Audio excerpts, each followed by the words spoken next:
Depuis quelque temps, une étrange agitation semble s'installer sur le plateau, autrefois si bien rodé des 12 coups de midi. Tout a commencé dans un silence inattendu, le jour où le règne d'Emilien s'est brutalement arrêté après plus de 600 victoires. Un coup de tonnerre dans l'histoire du jeu de TF1 depuis cet instant. Quelque chose a changé. Non seulement les maîtres de midi se succèdent à une vitesse inédite, mais un climat étrange, presque insaisissable, semble planer dans les coulisses comme si l'émission elle-même tentait de retrouver un équilibre perdu. Ce que peu de gens savent, c'est que ce rythme effréné de passage de témoins cache peut-être bien plus qu'un simple hasard, car derrière chaque sourire, chaque victoire, chaque élimination éclair, se dessine peu à peu une énigme troublante, comme si quelque chose ou quelqu'un perturbait volontairement le déroulement du jeu. Dimanche 27 juillet, un nouveau nom s'est ajouté à cette série fulgurante, celui d'Élodie, une jeune femme à l'apparence rayonnante, mais dont l'arrivée soulève déjà bien des questions. Pourquoi cette Miss Périgord 2024 est-elle venue avec une écharpe aussi visible, comme si elle voulait qu'on la remarque? Pourquoi cette déclaration étrange sur son envie de se faire oublier après ses études? Et surtout, que cache ce regard furtif échangé avec Jean-Luc Reichmann lorsque ce dernier a évoqué le concours Miss France ASECE? Simplement une nouvelle candidate de passage, ou le début d'une nouvelle page encore plus déroutante de l'histoire des maîtres de midi. Et ce qui intrigue davantage, c'est cette étoile mystérieuse qui semble échapper à tous les nouveaux champions, comme si une force invisible empêchait quiconque d'en découvrir le secret. Les théories vont bon train.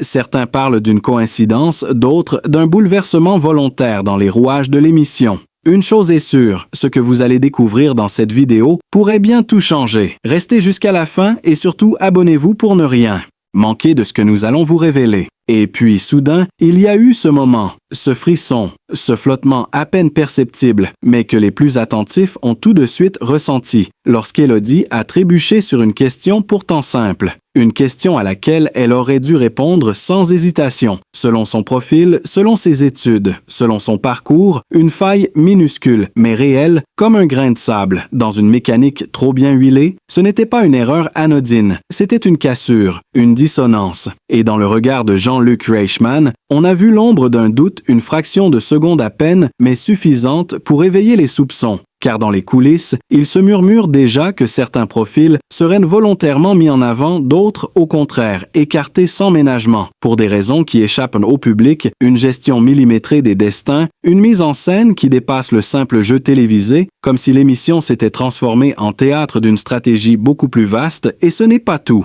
Car à peine l'émission du dimanche terminée, une fuite étrange est apparue sur un forum privé fréquenté par d'anciens participants. Un message anonyme, publié puis aussitôt supprimé, laissait entendre que le nom d'Élodie avait été validé par la production avant même l'élimination de Joséphine, ce qui, si cela s'avérait vrai, remettrait en cause toute la spontanéité du concours. Et cette information n'est pas restée isolée dans les heures qui ont suivi. D'autres messages ont été postés tous évoquant une tension inhabituelle dans les studios, une pression sur les candidats, une réécriture soudaine des règles du jeu pour s'adapter à un nouveau scénario, à une nouvelle narration, dictée non plus par les performances, mais par les profils, les histoires, les potentiels médiatiques. Et au centre de tout cela, Élodie, cette prétendante apparemment innocente, qui n'aurait dû faire qu'un passage éclair, mais qui pourrait bien être la pièce maîtresse d'un plan plus vaste, un plan où l'apparence, la séduction et le storytelling prennent le pas sur la pure connaissance et le mérite pur. Certains anciens maîtres de midi ont même rompu le silence discrètement sans citer de nom. Ils évoquent des interventions de dernière minute, des répétitions inhabituelles, des consignes données en loge avant l'enregistrement.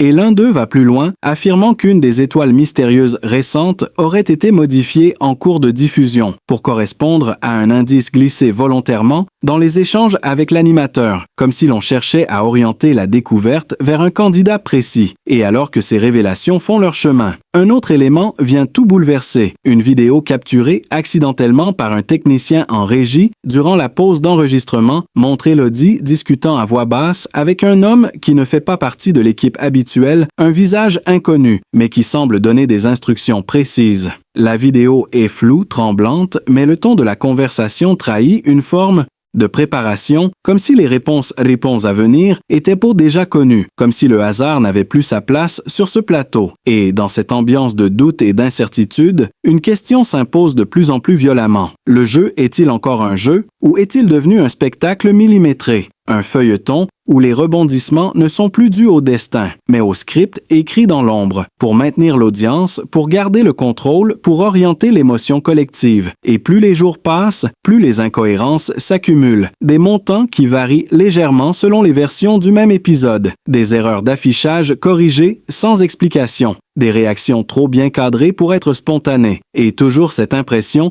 que quelque chose échappe au regard, que tout est trop parfait, trop calibré. Et alors que le public continue de suivre l'émission avec ferveur, une fracture invisible se creuse entre la réalité et la mise en scène, une fracture que cette nouvelle championne pourrait bien incarner jusqu'à l'extrême, car selon une source proche de la production, Élodie ne serait pas venue seule. Elle aurait été repérée lors d'un autre concours de beauté par un ancien collaborateur de TF1 et intégrée progressivement dans un processus de sélection parallèle, loin des castings classiques, loin des candidatures spontanées. Et ce qui glace le sang, c'est cette capture d'écran qui circule depuis quelques heures, montrant ce qui semble être une fiche de réponse posée sur le pupitre d'Élodie quelques secondes avant qu'elle n'apparaisse à l'écran, une erreur de cadrage, une seconde d'inattention de la régie, et tout bascule, car si cette image est authentique, alors tout s'effondre. Tout ce que l'on croyait spontané devient manipulé, truqué, orchestré, et dans ce vertige, les certitudes s'éteignent une à une.